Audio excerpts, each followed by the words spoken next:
Hello and welcome to my channel. Today I have an Aurora kit of Cornelius from Planet of the Apes. This is a 1 in 12 scale kit which I believe was released in the year 2000, and you can see some of the other kits from this range on the rear of the box. Without further ado, let's get this opened and see what's inside. The first thing that we find is some rather basic black and white instructions, so the kit looks fairly simple to assemble. Then we have a sealed bag of all the plastic parts.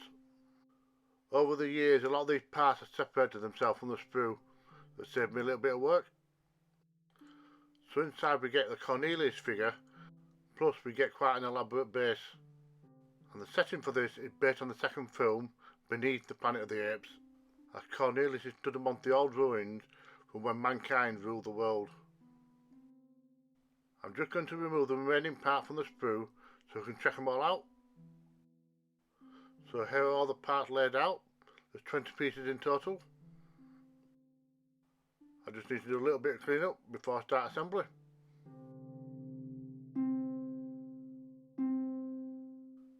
Using plastic cement, the first thing I'm going to glue together is the exchange sign, and this will form a large part of the rubble. And following that I have a stone pillar in 3 parts, and this has clearly been broken and fallen down. Then the final piece of terrain, which is a basic stone, which is just glued straight to the ground. Everything has peg holes, so they can only go in certain places, so it's virtually impossible to make a mistake at this stage. And now that the pillar has had a chance to set, I'll glue that in place too. The exchange sign has a very clear seam line running down the middle of it, so that needs eliminating first, and a tiny file comes in useful for that. Although when this is glued into place, I noticed there are some huge gaps, and those need filling in. And for this, I cut off a little bit of green stuff, get it mixed together. And once it's turned green, I'm ready to start plugging the gaps. Any space that looks too artificial and too neat gets plugged up. Then I use a sculpting tool to help blend it in. And once it's hardened and been sanded, hopefully nobody will know. And that's sanded down with some fine grit sandpaper. And this will help make the seams look a little bit more invisible. When it comes to painting the model, it's always advisable to add some primer first. I felt that the base lacked a little bit of texture, but I have a solution for that. I sprayed on some texture paint in select areas, most noticeably on the floor, and this will help represent sand and dirt. And this is how it looked once it's dried, and it certainly looks much better than a smooth plastic surface, as it now has a more organic feel to it. So I'll put that to one side for now and start assembling Caesar. Now I have to assemble the limbs first, and I do my best to hide the seam when I glue them together. So basically I have 2 arms and 2 feet, and I can't do the head until the body is completed.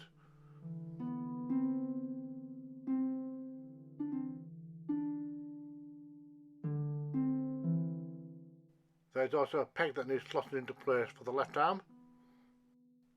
Now before I go any further, I try and erase all the seam lines, and the file makes very short work of this. And yes, it feels strange filing down chimpanzees' toenails. And now comes the tricky bit, the assembly. All of these pieces essentially need to be trapped between the front and the back of the body. So I'm trying to do this as well as leave enough gap to add some glue. And I can brush that on into the spaces which I've left. Then it's just a matter of clamping it tight until it has a chance to set. So do the right half first, followed by the left half. Otherwise I'll risk the glue drying on me before I get a chance to complete the whole lot at once. It does help to use a couple of clamps at this stage, as it saves having to hold on to it while the glue sets. And now with the body assembled, I can finally put on the head. So I'll put Cornelius to one side for now, so I can finish off the base. So start by giving it an all over dry brush in a light grey. And once all the key areas have been covered, I then went over it again with the white dry brush to bring out the highlights further. And by doing this we can see all the definition in the sculpt. I'd just like to point out that this scene actually didn't take place in the movie. Cornelius didn't follow the guerrillas down into this underground kingdom.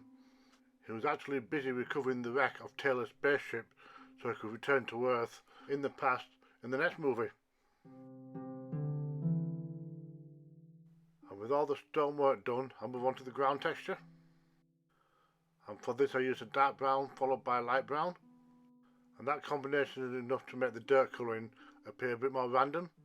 And the last thing you want is one uniform colour. And you can see the difference now as I add the lighter colour on top. And I also give some of the stonework a once over, as the sand and dirt will have kicked up over the years. I'm using this cotton bud to add on some PVA glue, and this I'm applying across the edges so I can build up some sediment.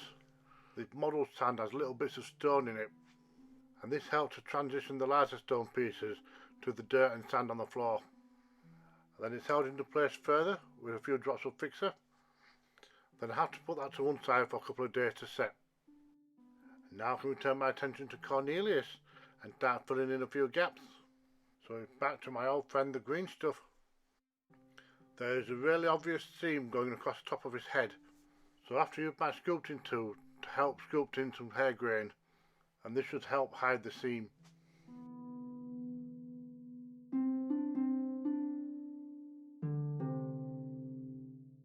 And once that's done, he can be primed. Then I can move on to getting him painted. I start off with a bronze colour for all his fleshed areas, which is his face, hands and feet. And this is basically a mid-tone and will be lighter once I've finished the process. So the next step is to darken up even further, and you do that by adding a brown wash. And this brings out all the lower details. And then using a cream colour, I dry brush on the highlights. And between all three different colour shades, we have a fair representation of skin tone. I used a medium brown colour to paint on the sandals, and that includes the straps on the side. Now I hate painting eyes on models, but at this scale I've got no choice. So I start off by using a watered down white for the eyeballs, then I moved on to a medium brown for the pupils, and thankfully those are sculpted in as well, so it makes it a bit easier to paint.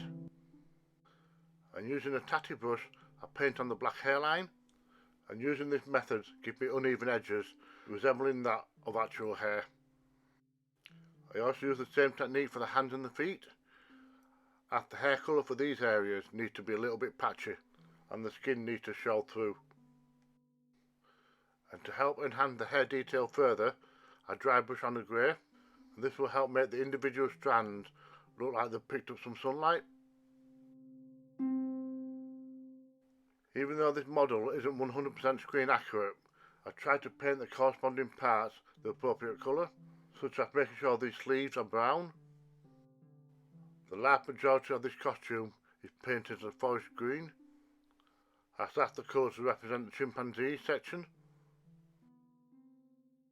The neck piece is painted in a dark brown to represent the leather, which is used on the original costume.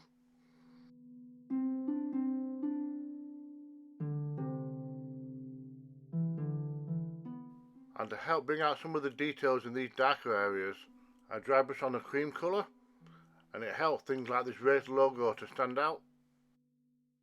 And I also use the same technique for the creases in the costume, and that's basically the painting complete. So after adding some super glue to his feet, I can now line up the pegs and put Cornelius in his place.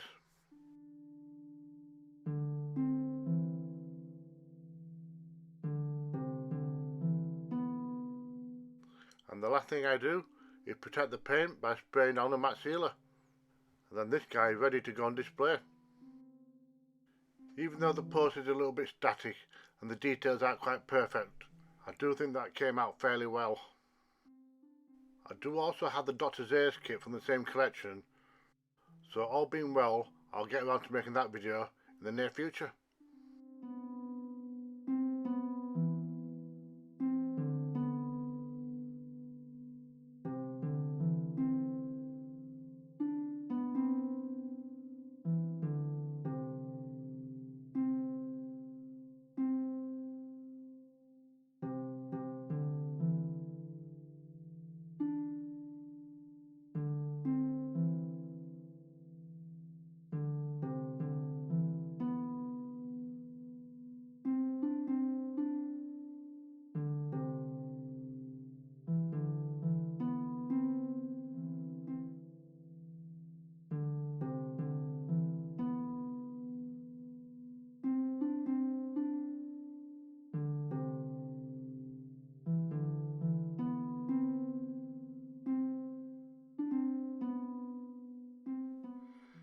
Thank you for watching.